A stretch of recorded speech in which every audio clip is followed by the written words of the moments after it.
guys are sitting there like,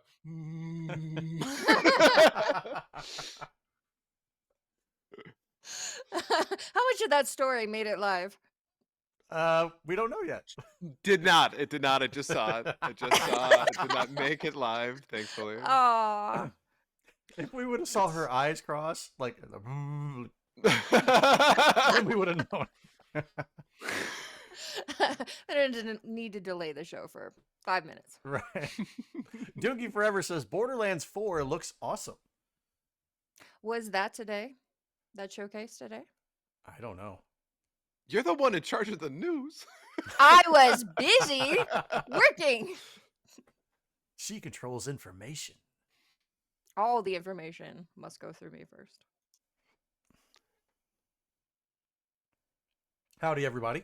How are we doing this evening? Ooh, I'm doing well. How are you? Oh, I'm okay. I'm not terrible.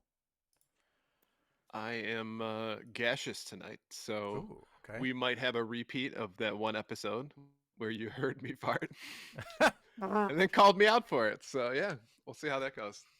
Thank you for the warning. Anytime. Everybody's gonna be on fart watch tonight, okay? I'm Tom Brokaw. Tonight, Fart Watch 2025. Oh.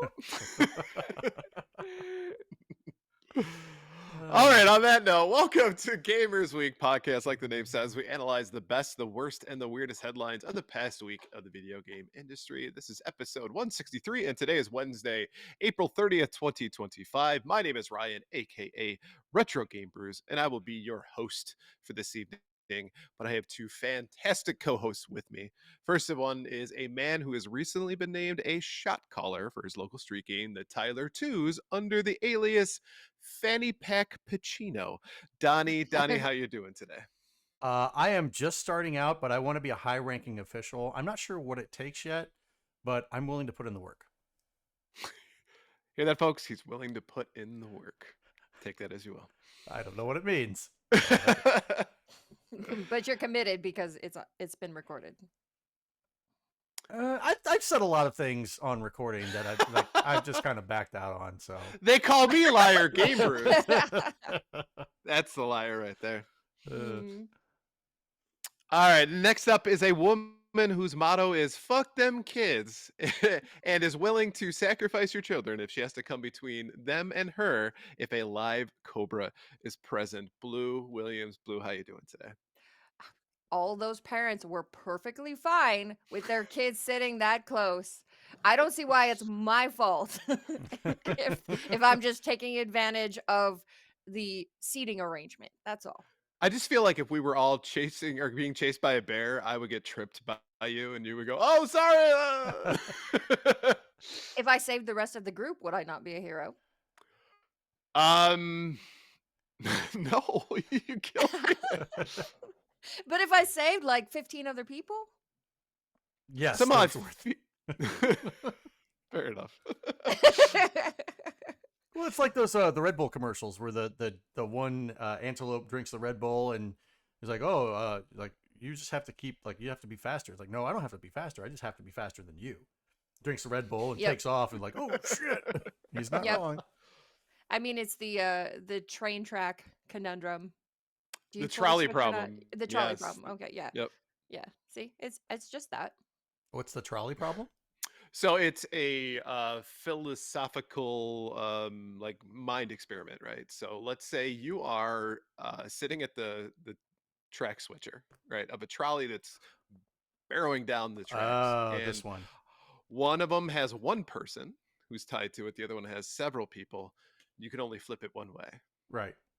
Obviously, the one person's going to lose out because, saving more people than just one person is going to be the better thing. But still, you're choosing. If that one person was a relative of yours and you didn't know the other people. Like the other people are MS-113 gang members or something like that. Sure, that could be. Yeah, they could be gang members. That's true. It's kind of the Dark Knight conundrum as well, right? Mm-hmm. You blow up the ship full of convicts. Can each one of you give me a list of your accomplishments and everything and what type of person you are before the train gets here? Let me start my resume for you. I'll give you my LinkedIn. GoldenEye says, "Do you like that relative?" That was my question. Which relative? Because this is very important in my decision making. Sorry, I'll go whoop. Yep. All right, so why don't we go ahead and jump into our reviews, reactions, and requests. First up from Gooey Dude. My prediction for Outrun movie is that it will be passable and silly or weirdly good like The Island. I'm not familiar with The Island. Neither am I. Isn't that Ewan McGregor and Scarlett Johansson? Ah, yes. Yeah. I don't want to give away the twist, but yeah, anyway. It's an older It's got movie. Scarlett Johansson. I'm in. You were in for Sydney Sweeney, too. I am. You're right. There's a pattern here. Someone likes the busty blondes. Frankie says, Donnie to the people on the tracks, do you call it Final Fantasy 3 or 6? Well, I know I'm dying then. Yep. All right, next up from Sheriff Snacks. I think several of the songs Donaldo listed in his retro rewind were on the Nutty Professor 2 soundtrack. Was that on purpose, Donnie? No, but I mean, it was. I'm trying to think of the time frame when the Nutty Professor 2 came out, and I don't remember. I thought the first one was like 98, 99, maybe? How do you not know when this masterpiece of cinematic history was released? I've never seen the second one. I've only seen the first one. I can't remember Hang anything about on. the second one. 2000. July Oh, 2000. Then that So makes... if the July 2000 soundtrack of Nutty Professor 2 was driving the music charts in April 2001, that's what I hope is happening. But that doesn't make any sense though, because those songs would have been that wouldn't have been in the Billboard top 10 a year later. Cause and effect, man. God Yeah. damn it! Now I got to check out the Nutty Professor. There's going to be a Google request for the Nutty Professor 2 soundtrack, and somebody at the FBI is going to be like, "Who's Googling the Nutty Professor?" All right, last up is Arcade Main in a Mean Girls voice. Stop trying to make daddy titles happen. Not going to happen. I hope that was that up to snuff. I've actually never seen Mean Girls, so Oh, really? I mean, it's pretty close. okay. I mean, I think though, to get the full appreciation, like the people who are just listening are gonna miss out on the sass and like the shoulder movement and everything. Another reason to check out the live show. There you go. Throwing it out there. All right, so why don't we go ahead and shout out our patrons? We couldn't do what we do without the help of our gorgeous patrons. Here are the generous folks supporting Gamers Week on Patreon. Sheriff Snacks, Frank Grande, Love Retro BTW, Steven Sand, Ramboski, Terry Kinnair, Don't Make Me Pull This Car Over, Games with Coffee, Hybrid Divide, You Fall Before Me, Davey PGH, the Pixel Pond family, including Shannon and Luke, Zach Huge Thanks, Puzzle Butter, Number One Blue Sick Voice Fan, John Barron, Sassy Sony, Evo Lust, Rai Wants This Boy's Soul, Mega Retro Man, Gamatroid, Mora Dave, Michael. Yes, I always have coffee when I watch Radar. You know that. Everybody knows that. Everybody knows that. Look height. Emo-esque, Bill Tucker, The Real Retro Game Brews, Fruitcakes Pickled Pepper, Ducks with Thick Thighs, Absolutely the Best Podcast, A Work in Progress, Wizard of Zardoz, Bob's and Dugnut, Blues Little Sis, Loudmouth, Retro Blast Pat, B&T Zilliguy, The Mad Milkman, Seven Castle Forest, and Crunchy Kong. If you like what you heard today, and we really hope you do, please consider joining us on Patreon. Your support helps cover the cost of producing the show, as well as other cool stuff we'll be doing, like prizes and giveaways. You'll also gain access to our bi-weekly patron-only bonus cast called Gamers Week Uncut, Patrons with Benefits. Visit patreon.com/gamersweek or follow the link in the show notes to learn more. Hot. I will say. Too Too hot. hot. I love that it says Mr. Coffee and he goes, "Where is it?" And he goes, "Right here, sir." And it says Mr. Radar. So clever. Love Mel Brooks so much. There was only one song that I mentioned that was on the Nutty Professor 2 soundtrack, and that was Missing You by Case. So Sheriff Snacks, don't effing at me. Oh, Wow. you got actually. You hit a nerve and you got actually. I love that that's what you spent your time doing while she was reading. Not that you're doing anything constructive. Go to the living room, get my stogie. All right, so why don't we jump into our headlines? It's time to introduce our new sponsor. Our headline segment is proudly sponsored by Absolutely the Best Podcast, a work in progress. Each episode, George and Zach discuss and rank all the best things, starting with deep dives into every movie in the Marvel Cinematic Universe. Our own Donnie G, yes, that's me, was a guest host in their most recent episode covering 2012's Dread. So this week's question is, what show or movie do you think should be adapted into a video game? Visit them at absolutelythebest.net or follow the link in the show notes. And that was a wonderful time being a guest on that episode, talking about the movie Dread in depth, every scene, and just how so much better it was over the campy 90s Judge Dredd film starring Sylvester Stallone. I thought campy 90s was your thing, though. It is. It was amazing. I loved it as a child. Going back and watching this movie now, you're like, eh. And then comparing It's it tough. to Dread is amazing. And it's obviously the comic book existed, right? And they made Yes. this campy version of it that just did not have the same feel as the comic, where Dread does, and that's Mhm. nice. It's nice they finally did some justice for that Of course. IP, if you will. But Mhm. there it still holds a place in my heart. This Judge Dredd. Yes. The one that it ruins it for me is the Super Nintendo game is so awful. Yes. So bad. So there's like, I But can't it looks help. amazing. The box art looks amazing. Oh, it does. You're 100% right, but there's part of me that every time I hear Judge Dredd, I think of that game, and part of me dies. Hmm. So if you're wondering where Retro Game Club podcast is, they're still a sponsor. They're going to be taking over the end segment sponsorship. So the two podcasts are engaging in a little consensual swapping. Ooh. For those of you now listening at home, there was a wink at the end of that sentence. Or not watching it. Yeah, but let's not go too far down the rabbit hole of Dread and make sure we answer the actual question. What show or movie do you think should be adapted into a video game? Oz. Oz. Yeah, the prison show from HBO. You know, turn that right into a video game with all the stabbings and the other stuff going on. Care to elaborate on how the gameplay would look?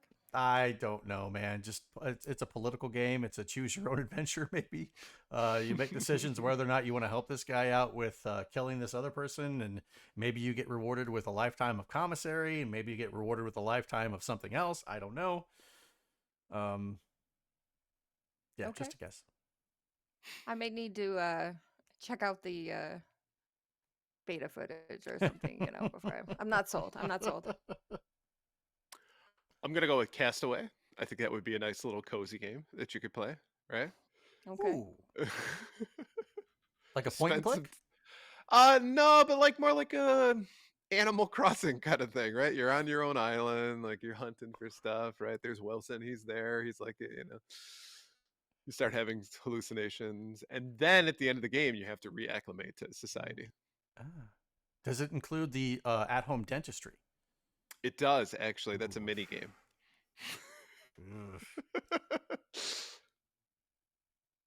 So I feel like LGN would have made a Castaway game. LGN. Probably, and there would be bats in it for some reason. The bats everywhere, yes. Yeah. You're right. And Yeah. spiders. Yeah.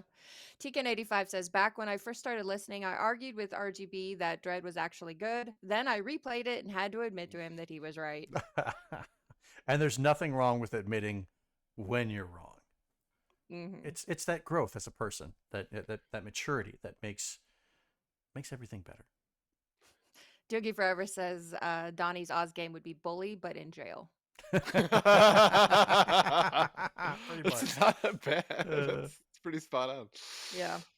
So my choice would be Uzumaki, which is cheating a little bit because yes, it's a manga, but it's also got an anime adaptation, so it counts. But the anime adaptation was not very good, is the thing. It clearly didn't have a big enough budget. It was rushed. It was just not good.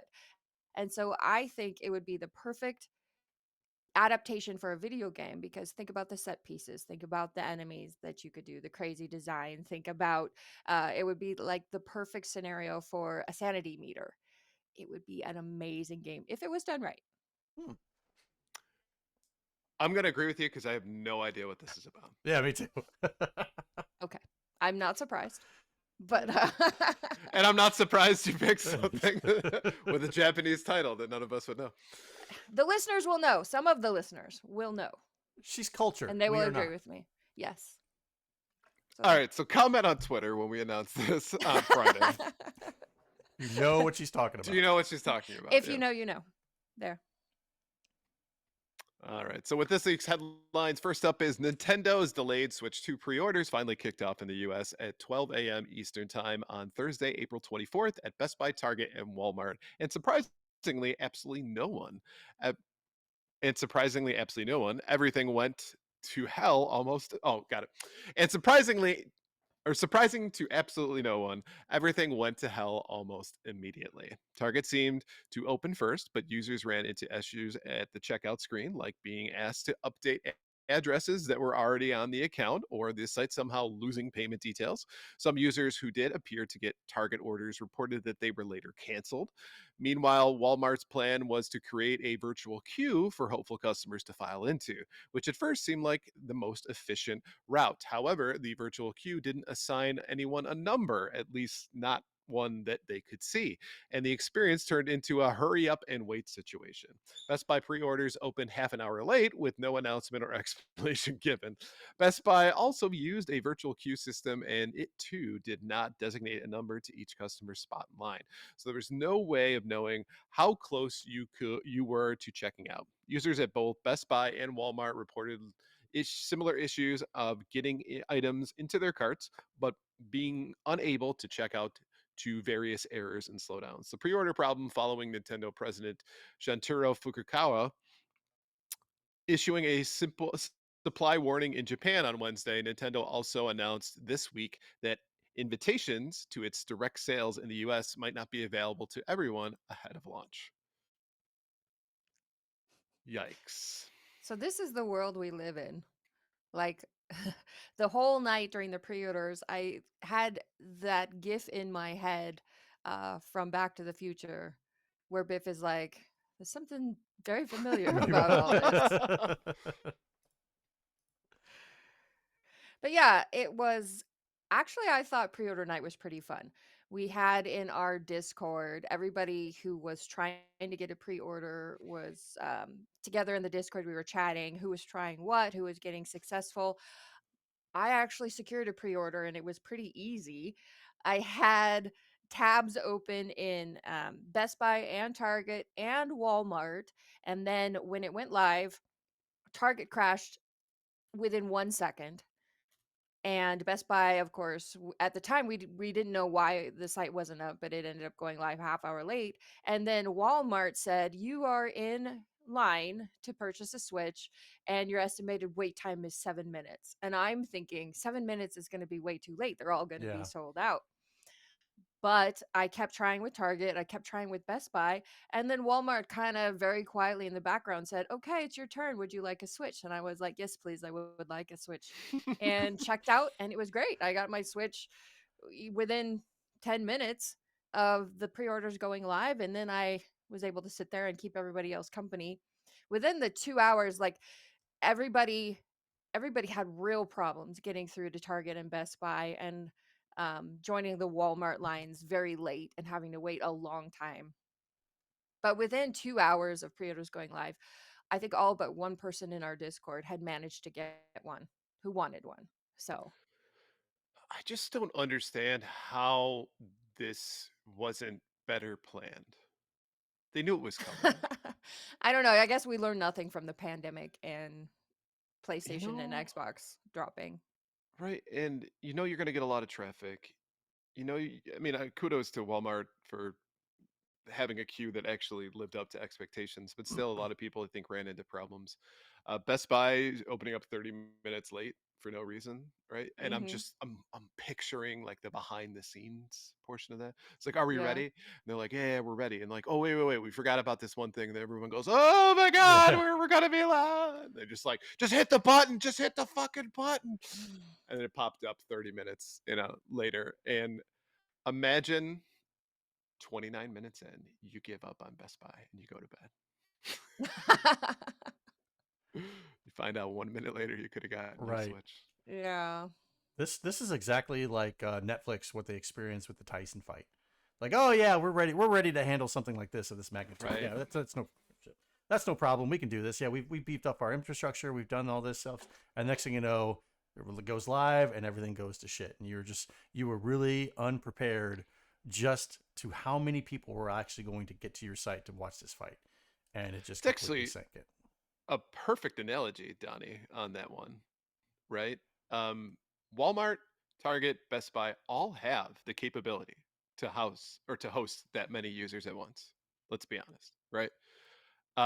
Netflix did too, but for one reason or another, they just weren't prepared enough for it. Yeah, and that's two different types of traffic. You're talking about live streaming traffic versus just e-commerce Sure. traffic, which most of the days now you've got these big businesses that their stuff is hosted on Amazon AWS, where they can have auto scaling groups and load balancers that scale to your requested needs. We're going to start to see this much traffic. Okay, this automatically goes up, scales your instance size. We can take all this traffic. So I'm not exactly sure what went wrong here. Most of these big companies can prepare for this amount of e-commerce stuff because it typically happens on Thanksgiving, Black Friday, Cyber Monday. You're absolutely right. That's it. Is that this happens on Black Friday or Cyber Monday or whatever, right? Happens all the time. So I just don't get it. My other thought though was, and this is purely speculation, but what if it's that everybody is, opening up several pages at once, trying and hitting refresh for each one of those pages, so You're not wrong. it's pinging the server multiple times because people at this point kind of expect that there's going to be problems. So let's get ahead of it. Let's put as many tabs open as possible as that we can get in order to get this thing. I mean, So who would do something like that? I I don't know what you're talking about. TK85 says, my PS5 pre-order was a true great moment for me. I forgot what time they started and showed up 30 minutes late, but Walmart's site had crashed and I managed to join just as it got back up and magically got one. You won the freaking lottery on that one. Yep. That's great. That's like the stoner who's just oblivious and walks up. Is like, hey man, what's going on? They're giving away $1 million. Oh, okay, thanks, man. Just grabs his $1 million and walks off. But yeah, of course, you can't also ignore the impact of scalpers Yep. in situations like this. Now, whether they actually have the impact because they're in there trying to buy everything, or it's just people being afraid that they're in there trying to buy everything, and so then you have the 5-tab situation. But I think we've all been a little traumatized by console drops now, and the state of the world is that you just can't walk into your store necessarily and get one like you used to be able to do. So it it's like I think I said a couple weeks ago, it's like the Hunger Games. You get in, and if you get lucky, then you get one, and if not, you're gonna be stuck fighting the masses for who knows how long until the stock becomes plentiful. And that's really got to affect the user experience, like for people who can't get their. I mean, I remember how many people were really disappointed not being able to get a PS5, and that I think also, I mean, it maybe didn't take away the excitement or desire to get one, but still, rather than having it be something that's organized and they're expecting this amount of sales. I mean, what it was like 2 million sales pre-orders were done that night. Something like that, and Nintendo said basically we weren't expecting that. Right. Come on. Yeah. Come on. You weren't expecting people to go crazy over your newer console that you said is going to be just like a PS4, PS5? Really? Oh, okay. Well, it does kind of throw perspective on all this screaming and hollering of we're not buying this, drop the price and all that blowback. And clearly it didn't matter whatsoever. And that's kind of what I was going to say is the demand for these things is so high that the companies who are selling them, whether it's, the console makers directly or whether it's the retail companies, they have no motivation to improve the customer experience when it comes to buying one because it doesn't matter because they're going to have people breaking down their doors to buy them all the very second they go live online. So I mean they can create a shit website and they can um not stock enough and have terrible PR and do a horrible job selling this thing, and they're still going to make money hand over fist, Oh, yeah. everyone along the supply chain who touches this thing. Yeah, most of those companies don't care. They just know that their stuff is getting sold.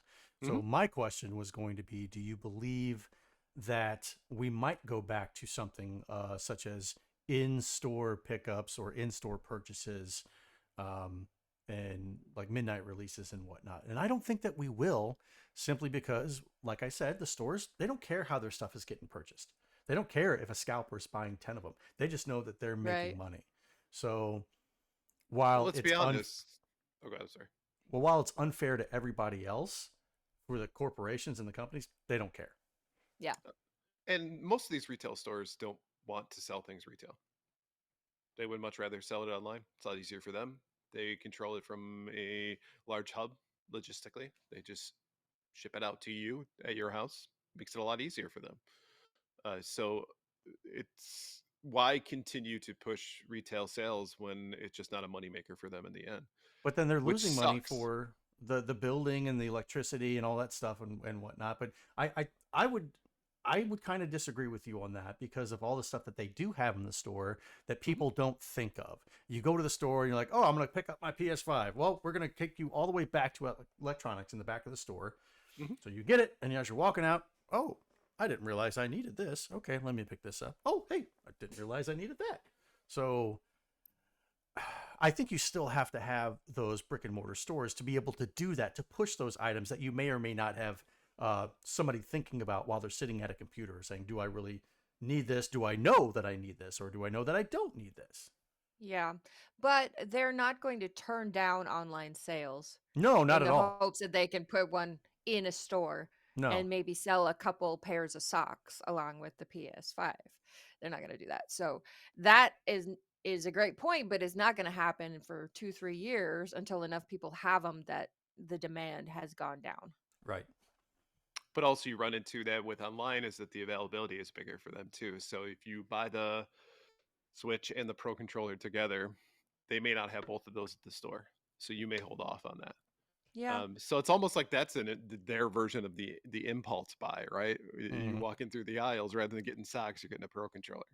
But with these stores, a lot of them are dependent on your location, whether they have the stock for you or not. Because I had a couple different zip codes in Best Buy when it finally did go live. And I was trying to see if I could get through the line and get somebody else in the Discord. One, because we treated it like a team sport, which I thought was amazing. And I love our Discord so much.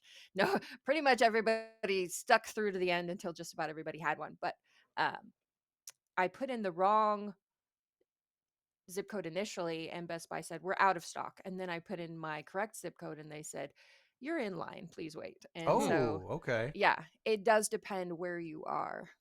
Interesting.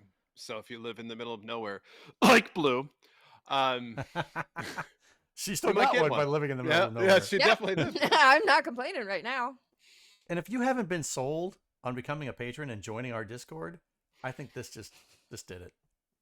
She just closed you, okay? Right. Yep. So just join us now. So when the PS6 comes out, you're good to go. Yeah. Yeah. Pre-order party. Woo. All right, next up, the founder of Discord has announced that he will be stepping down as CEO. In a message sent to Discord employees this week, Jason. Jason Citron, who founded and launched Discord 10 years ago, announced that as of April 28th, Human Sagnini would be replacing him as CEO. Citron will continue to be a member of Discord's board of directors and will also take a new role as advisor to the CEO. However, Sagnini, who has previously been the chief strategy officer at Activision Blizzard, working on such series as World of Warcraft and Call of Duty, will be the person to lead Discord in what Citron calls its next chapter of growth and someday becoming a public company. Secnini, who also was CFO and later president of King before becoming vice chair of Activision Blizzard until 2023. In a separate statement, Teknini said that his role was to help Discord grow towards becoming a public company while still ensuring it doesn't lose its core values. I look forward to working with Stan and Discord's talent team to scale our business while staying true to the company's core mission and the special connection it has with player communities, Teknini said. While still at the beginning of the gaming's impact on entertainment and culture, and Discord is perfectly positioned to play a central role in that future. Doongie Forever says, "You're doing great. Keep trying those names." Zach Naney. Hmm. So, uh, we have long enjoyed Discord as a platform, as gamers. We have all long enjoyed Discord as a free platform for us to go build communities and connect and chat and video chat and share our gameplay. And I don't think it takes someone with preternatural foresight to see what's going to happen to a platform like that when it's taken over by a guy who has on his resume a mobile game company and ActiBliz. ActiBliz. I forgot all about ActiBliz. ActiBliz. How could you forget ActiBliz? I don't know. Just a lot of stuff has left this head. And that is expressing interest in becoming a publicly traded company. Right. Let's make this as profitable as possible so we Yep. can sell it to the highest bidder and therefore nickel and Young dime Jake neighbors. all of our users in order Right. to it. Because Discord is not going to be free in a Nope. year. It's going to be a charge, an upcharge of some kind, right? You won't be able to post in Discord. You'll be able to read it for the free version. But if you want to say anything, it's going to be $1 a month and then $8 a month. Yep. And then, I mean, And then it's already kind of expensive if you get into Nitro and stuff like that, right? And if you're boosting your server, Mm-hmm. it's already expensive if you really want to run a community and provide additional perks for your people. Every company out there, pretty much, is trying to find ways to get more money out of their users, out of their subscribers, or what have you. What once was free, now they're like, hey, we can make some money off this. Do you think that the years that we've allowed people to use this for free and get acquainted with it, now if we start charging them, they're going to say, oh, well, I can't live without this, because Discord is the de facto thing that we use to have our communities, for all the Twitch streamers and everybody else. And we really need to keep this going. So $8 a month, that's not terrible. I hate how that's the thing now, but Yep. yeah, just wait till you have to pay an extra $10 on top of that to get a check mark by your name. Blech. Nope. $3 a month to avoid ads. Yeah. Well, Yep. and I mean, now that you mention it, yeah, we have enjoyed a very idyllic experience on Discord because it's been free. There's no ads. And so, on the one hand, you can't blame Discord for saying, we need users to pony up something because this place takes a lot of money to run. Okay, I can understand that. But I am concerned about how they're going to go about it now with a guy whose bread and butter is microtransaction hell. And as you said, nickel and diming for every single little thing. Yup. I mean, I would be more likely to I'll pay a monthly subscription. Because Discord is worth it to me, but I don't want to have to pay per server that I'm in, and suddenly you have to choose which of your friends' servers matter the most to you, Yep. or any other number of ways that they could cheapen this experience for us. Sorry, you used your allotted 5 emojis for today. Oh. The whole site would implode if you started restricting emoji use. It Sanity would all be be screwed. Sanity's fault. Yeah. Yeah. I mean, Sanity does post in the chat. I can only imagine the server burden they have with all those GIFs and media files logged for all time. Sanity is probably responsible for at least 20% of that. Watch this mobile game mobile game ad to earn 3 Er, more emojis. Yeah. oh That's like God, a that made Candy Crush type thing. my He skin can crawl don't put that in the universe, please. He just did. as Sanity spams us with emojis. Well, he's got to get them in now where they're free. I hope there's an alternative. You know how like when Twitter went down the tube, there was Blue Sky, and Yeah. the Threads for a minute, right? That everybody was like, Ugh. "Let's go to Threads," and then a week later it was like, "What? What's that again?" Yeah. We're back. But here's the thing. Honestly, is anybody having the same experience on Blue Sky that they had on Twitter? And I don't mean as far as you got away from the trolls and stuff, but there's just No. there's no engagement on Blue Sky. There's just not. I think one of the biggest problems from a community perspective is that it's just limited.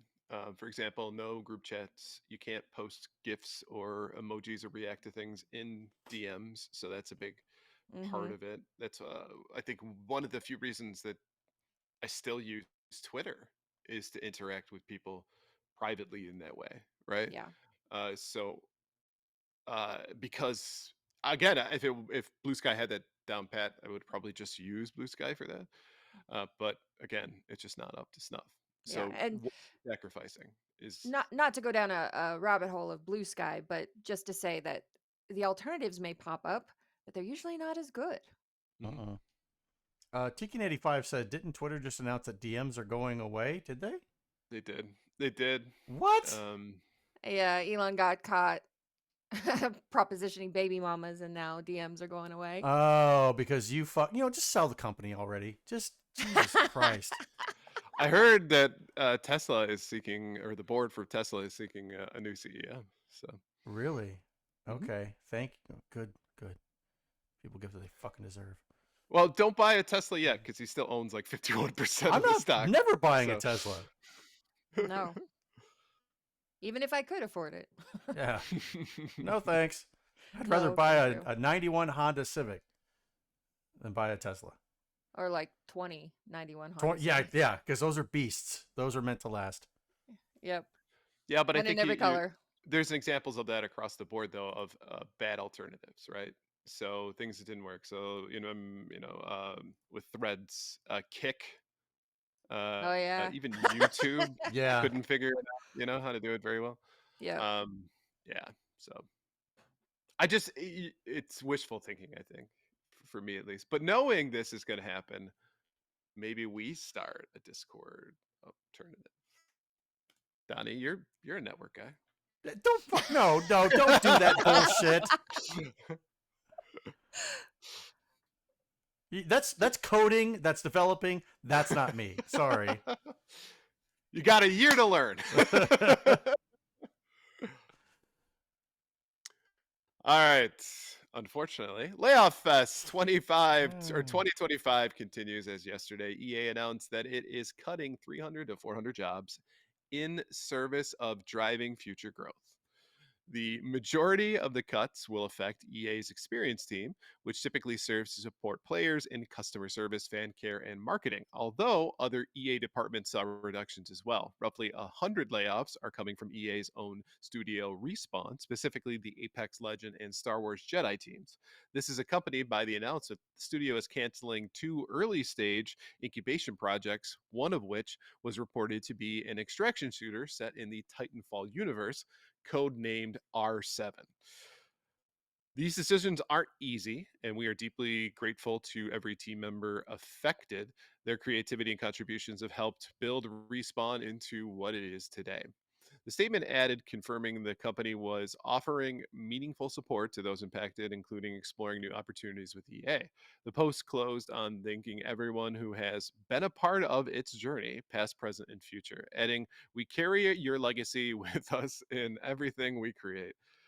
One of the most notable narratives in this particular round of layoffs surrounds Apex Legends writer Heather Woodward, who was laid off 24 hours after the game debuted. Sparrow, the new character she had spent a whole year writing. In the first 4 months of 2025 alone, 1,800 developers have lost their job, with cuts for closures at Free Jam, Splash Damage, Piranha Games, Draw Sparks, Ubisoft, Probably Monsters, Iron Galaxy, Sumo Group, Liquid Sword. I feel like I'm reading the patrons.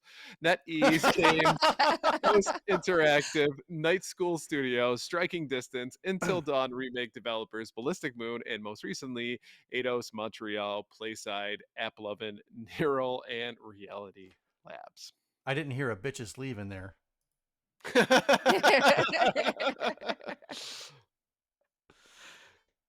EA Sports. It's a canceled game. I will say,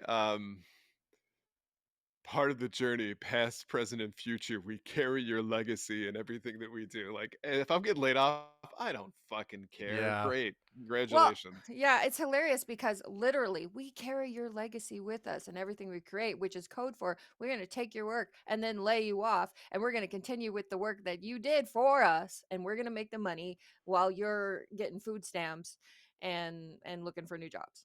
That's a Ray Kroc McDonald's Yes. type shit right there. I'm going to take the hard work that you did, and I'm going to manipulate things, and I'm going to make the money for it. I'm going to reap the benefits and the reward. Right. But see, when you do this, your PR department takes that truth and spins it. And you're supposed to drink the course. Kool-Aid and say, well, see, they're sad about it. They'll remember us when we're gone. Does anybody believe this bullshit? Oh. But at least it wasn't one CEO just being like, well, they're dumb.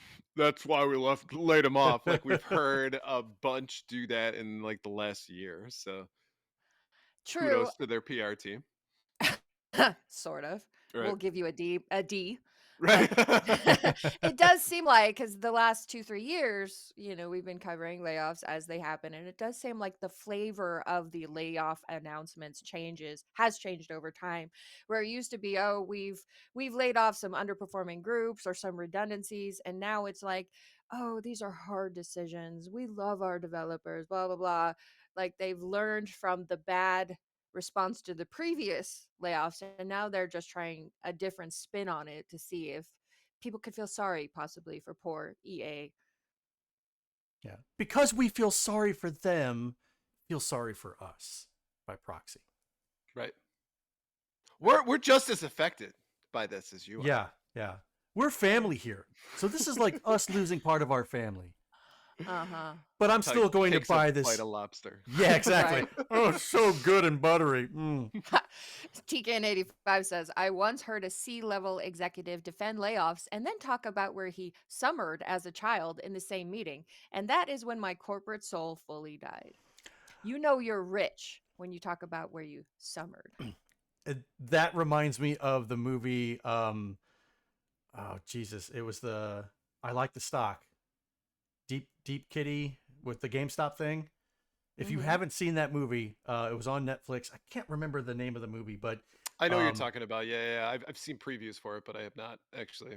When they interviewed one of the hedge fund guys about like all the money he's lost and stuff like that, he's like, well, I'm just a regular guy. I went to college at this place and I summered here, and the people that were like conducting his interview, it was like a pre-interview. They're like, no, don't say that. Because that's you're going to be out of touch with most of the people that they want, And he's like, oh, I never really thought about that. Yeah, okay, jerk off. I had to cancel my yacht club subscription for weeks one time. I was so destitute. Right. They laughed me out of the country club. I had to use last season's golf clubs. My God. Spilled wine on my seersucker pants. The humanity. Right. So I think for one, Heather, the fact that she's being called out like this and being made famous, if you will, as a result of this, hopefully that leads to more leads for her as far as work is considered in the future. So it's kind of journalism like this that hopefully helps. Titanfall, I think a lot of people love that IP. So to hear that they are canceling it on top of the fact that they're letting people go is kind of a lovely double whammy. Did you really want a Titanfall extraction shooter, though? I don't. What Titanfall fan wanted an extraction shooter? Raise your hand. It's okay if you're out there. But I have a hunch there's probably not very many, and that's why it got canceled. Well, how many people were working on this project? And is this feedback that they received like, this is not really that great? Okay, we're going to go ahead and cancel it. We're going to nip it in the bud as opposed to releasing it and then having to cancel it afterwards. A la name one of Sony's projects that did that. Right. Mm-hmm. Well, I mean, it could be that they suddenly realized, oh shit, people are bored of extraction shooters. They're not Yeah. money making machines anymore because we're 8 years behind the trend. I guess we better cancel it. That speaks something to executive leadership on the direction of your company. Yep. So you shouldn't be All of laying off this the lower does. workers, but the guys who come Yeah. in and say, oh, I've had success with this company, and now this is the vision we have set. That vision ain't working. Oh, let's lay off other underlings. Will that save my job? It's better for me isn't always better for we. That's right. Right. I mean, you really want to punish these CEOs, you should take away their ability to summer places. We're canceling all summering. No more summering for you. Anybody who's ever All said, right. I've summered someplace, I just want to like grab them and shake them. And then do what? That's it. Maybe Oh, spit their I mouth or was something like- like that. I don't know. I thought this was gonna get into a fun scenario, right? It could. But that's all I want to do. Zoom, zoom, zoom, and a boom, boom. Shake your rub. You got it. All right. So next up and lastly here, Call of Duty Black Ops Black Ops 6 Season 3 is continuing its line of weed-themed editions with a full-on Seth Rogen Operator. Activision unveiled how the marijuana enthusiast and Hollywood star will join the iconic FPS's string of cameo characters in a blog post on its website. He'll bring his memorable laughs and colorful attire to Call of Duty players as part of the High Art Event Pass, which is set to roll out in Black Ops 6 Season 3 Reloaded coming May 1st. You'll miss out on the Rogan Operator if you stick with the Free Pass, which comes with 7 goodies that pay homage to pot in different ways, including a casual ops